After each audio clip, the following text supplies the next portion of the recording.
بسم الله الرحمن الرحيم.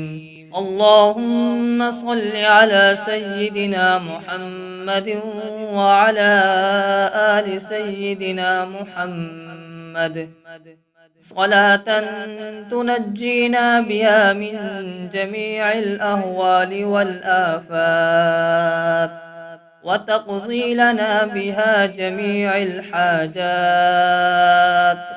وتطهرنا بها من جميع السيئات،